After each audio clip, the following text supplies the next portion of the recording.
கன்னியாகுமரி மாவட்ட மக்களின் விவசாயத்திற்கு பயன்பட்டு வந்த நூற்றாண்டு பழமை வாய்ந்த பேச்சிப்பாறை அணை மற்றும் அதன் கால்வாய் பகுதிகளை ஆக்கிரமிப்பில் இருந்து மீட்டு தூர்வார வேண்டும் என விவசாயிகள் கோரிக்கை விடுத்துள்ளனர்.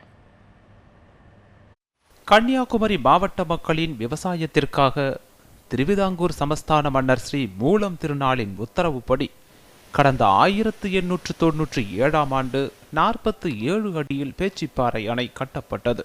ஆங்கிலேய பொறியாளர் ஹம்ப்ரே அலெக்சாண்டரின் தலைமையில் கட்டப்பட்ட இந்த அணையின் மூலம் விவசாய நிலங்கள் பயனடைந்தன. இந்நிலையில் தற்போதைய அணையில் 10 அடிக்கு மேல் மண் சேர்ந்துள்ளதால் அணையில் போதிய நீரை தேக்க முடியாத நிலை உள்ளதாக விவசாயிகள் வேதனை தெரிவிக்கின்றனர். பேச்சிப்பாறை அணை கழிந்த காலத்தில் இப்பொழுதும் கூட நல்ல மழை பெய்த காரணத்தினால் ஏறத்தாழ 40 அடிகளை தாண்டக்கூடிய அளவிற்கு இதனுடைய நீர்ப்பெருக்கு இருந்தும் பொழுதும் கூட இப்பொழுது கடவரம் வரையிலும் செல்ல முடியாத அளவிற்கு கால்வாய்கள் தூரப்படவில்லை, கால்வாய்கள் பராமரிக்கப்படவில்லை, பேச்சிப்பாறை அணை தூர்வாரப்படவில்லை என்ற காரணத்தினால் இன்றைய தினம் நம்முடைய மாவட்டத்திற்கு கடவரம்பு போன்ற பகுதிகளுக்கு தண்ணீர் செல்லாத சூழ்நிலை ஏற்பட்டிருக்கிறது.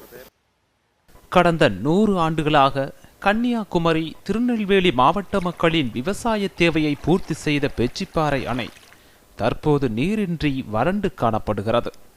அணையை தூர்வார அதிகாரிகள் நடவடிக்கை எடுக்கவில்லை என்றால் குமரி மாவட்டம் பாலைவனமாகும் என்கின்றனர் பூமி பாதுகாப்பு இயக்கத்தைச் சேர்ந்தவர்கள். குமரி மாவட்டம் ஒரு செழிப்பான மாவட்டமாக இருந்தது. இப்போ பல்வேறு சூழ்நிலையிலே இது ஒரு பாலைவனமாக மாறுகின்ற ஒரு சூழ்நிலையை நம்ம அரசு உருவாக்கி வருகின்றது. ஆகவே வெகு விரைவில் இந்த பேச்சிப்பாறை அணையை தூர்வாரி கொள்ளளவை அதிகப்படுத்தி குமரி மாவட்ட விவசாயிகளை பாதுகாக்க வேண்டும் என்று கேட்டுக்கொள்கின்றேன்.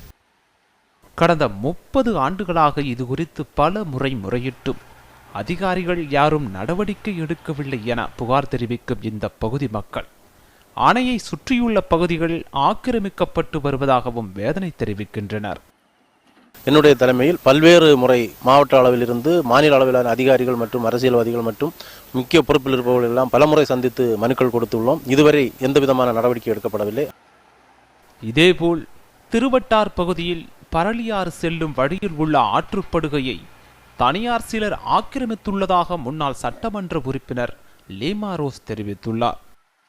செங்கல் சூளை நடத்துவதற்காக ஏராளமான லாரியிலே ஏராளமான கற்களை கொண்டு வந்து அந்த ஆற்றினுடைய பரப்பளவு என்பது சுருங்கக்கூடிய வகையில் அந்த வேலை கட்டுமான பணிகள் என்பது தற்பொழுது நடைபெற்று கொண்டிருக்கின்றது. உடனடியாக பொதுப்பணித்துறையும் மாவட்ட நிர்வாகமும் தமிழக அரசும் தலையிட்டு அந்த கட்டுமான பணியை தடுத்து நிறுத்துவதற்கான நடவடிக்கை மேற்கொள்ள வேண்டும் என்று கேட்டுக்கொள்கிறோம்.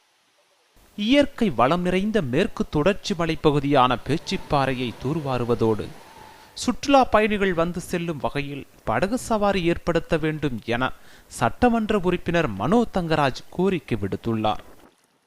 இந்த மாவட்டத்தினுடைய விவசாயமும் அதே போன்று ராதாபுரம் தாலுகாவினுடைய விவசாயம் பாதுகாக்கப்பட வேண்டும் என்று சொன்னால் இந்த அரசு உடனடியாக அந்த திட்டத்தை கையில் எடுத்து இந்த அணையை தூர்வாரி மதகுகளை சீரமைத்து இதனுடைய கடைமடை வரை செல்லுகின்ற கால்வாய்களையும் சீரமைக்க வேண்டும் என்ற கோரிக்கையை தொகுதி மக்கள் சார்பாகவும் விவசாய பெருங்குடி மக்கள் சார்பாகவும் நான் முன்வைக்கின்றேன்.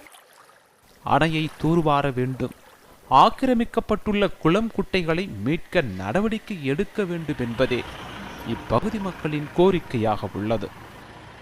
இது குறித்து மாவட்ட பொதுப்பணித்துறை அதிகாரி சுப்பிரமணியனிடம் கேட்ட பிறகு இந்த அணை பகுதியிலிருந்து பல்வேறு முறை மண் ஆய்வு நடத்தப்பட்டுள்ளதாகவும் விரைவில் தூர்வாரக்கு தமிழக அரசு நடவடிக்கை எடுக்கும் எனவும் அவர்கள் தெரிவித்துள்ளனர். நியூஸ் 7 தமிழுக்காக கன்னியாகுமரியிலிருந்து ரமேஷ்.